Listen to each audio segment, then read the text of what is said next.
J'ai pris cette vidéo comme illustration.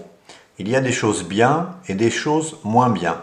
Donc on va voir ça tout de suite et je vous dirai après comment j'aurais fait en tant qu'amateur à la place de ce professionnel qui était un peu pressé et qui finalement n'a pas obtenu grand-chose de son cheval au bout de 45 minutes. Je suis Laurent Fumet et j'accompagne les cavaliers qui ont des chevaux spéciaux qui ne répondent pas aux méthodes traditionnelles pour les transformer en quelques semaines seulement. Si tu veux en savoir plus, ça se passe sur le groupe des cavaliers hypnotiques. Tu trouveras le lien au-dessus ou au-dessous de cette vidéo.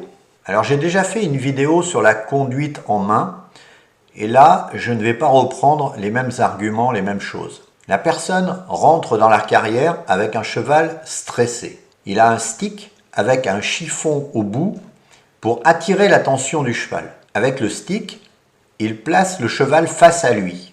Il veut que le cheval le regarde.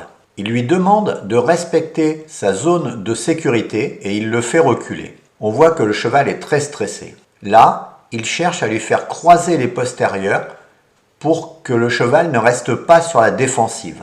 Sa longe est longue pour qu'il ne l'échappe pas quand il se met debout. Il le met dans l'inconfort tant que le cheval n'accepte pas de rester arrêté. Tout cela est très bien, mais franchement, c'est un peu compliqué pour un amateur. C'est un coup à se faire bousculer, se faire marcher dessus, voire même prendre un coup de pied. Quand le cheval accepte de rester arrêté, il le caresse.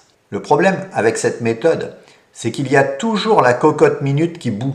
Si le cheval se met debout, ce n'est pas pour échapper, c'est par stress. Faire reculer un cheval stressé va le rendre encore plus stressé. On voit après 11 minutes de travail que le cheval n'est toujours pas à son écoute. Il multiplie les reculés pour le mettre dans l'inconfort. L'arrêt représentant le confort. Le cheval refuse de s'intéresser à lui et là, ça devient dangereux. Il le fait tourner autour de lui, mais il pourrait se faire mordre. Il le caresse sur le dos et le cheval a l'air d'apprécier. Avec les chevaux, il faut trouver ce qui leur fait du bien. Il se sent plus en sécurité et donc il accepte l'offre de confort. Avant, c'était impossible. Son corps est présent, mais sa tête ne l'est pas. 30 minutes après, on en est toujours au même point. Le cheval ne se connecte pas à cette personne.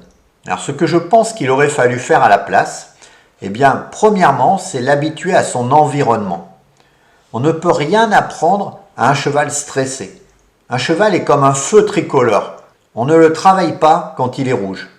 Deuxièmement, le libérer émotionnellement, par un travail en liberté.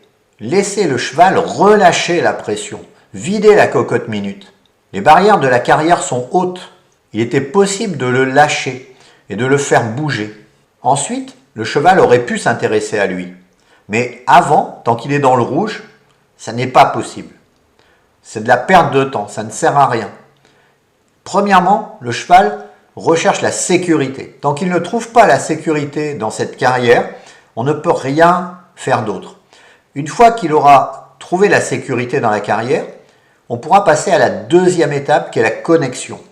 Là, le cheval pourra accepter de se connecter quand il se sentira en sécurité, mais pas avant.